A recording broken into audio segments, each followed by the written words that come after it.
म कसको लागि तयारी गर्दैछु होला। हामीहरूको चाहिँ काम पनि नदेखिने, फुर्सद पनि नहुने, हात खाली पनि नहुने। म चाहिँ कपडा आइरन गरेर ब्याग रेडी गर्दैछु घुम्न जानको लागि। तर मेरो चाहिँ होइन, मेरो बाबुको प्रोग्राम परेको छ पोखरामा, अनि त्यही भएर उसको लागि चाहिँ म कपडाहरू रेडी गर्दैछु। प्याक त ऊ आफै पनि गर्छ, तर सामान त ठिक पारिदिनु पऱ्यो नि। फेरि छोराको प्याकिङ सुरु भयो अब। यहाँ राख त्यहाँ, हो त्यहाँ। Good good.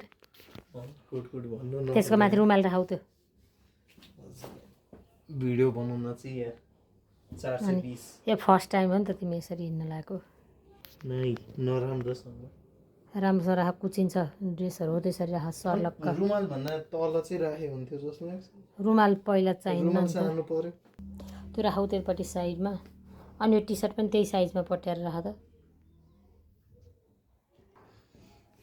त्यही राख, त्यसकै माथि त्यो राति सुत्दालाई त्यही साइजमा राख्यो भने त छोटो सानो किन बनाएको हो। त्यो माथि राख। प्याकिङ गर्दैछ ठुले हे ठुले। एउटा मजा बाहिर राख त, लाउनु परेन। यो दुइटा मात्रै राख त्यहाँ अहिले। अब त्यो बन्द गर, ओल्लोमा जुत्ता चप्पल राख्नु।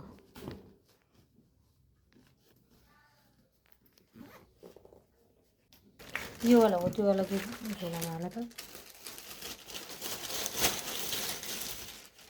त्यो चाहिँ लाएर जाने भयो। चप्पल पनि झोलामा राख।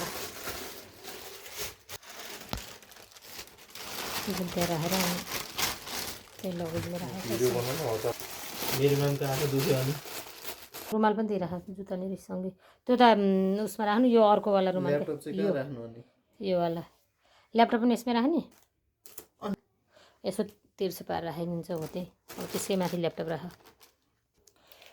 यो चाहिँ लाएर जाने, यो पनि लाउने, यो पनि लाउने, अनि यो पनि लाउने। यहाँबाट ल्यापटप छिराउने।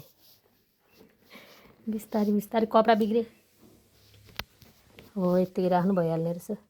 सर्ट बिग्रिन्छ कता, उता लानु मिल्दैन। उता लगायो भने झन् कुचिन्छ। यहाँ सेफ लाग्छ, यहाँ सेफ हुन्छ भनेर त राखेको। लाग्छ कि केही फरक पर्दैन। यता कम छ नि त, यता कम हुने बित्तिकै यता बढी भयो भने यो यहीँ आएर बस्छ, लागिहाल्छ। अब केही राख्नु छैन नि, त्यहाँ सक्यो। ब्याग रेडी भएछ।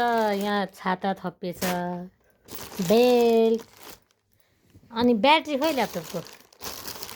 ल्यापटपको ब्याट्री, अनि रेडी। कान्छो छोरो पनि आइपुगेर बल्ल बल्ल। यता हो जेठो छोरो हिँड्नलाई रेडी रेडी भएर केही छैन। त नि है छोराहरू।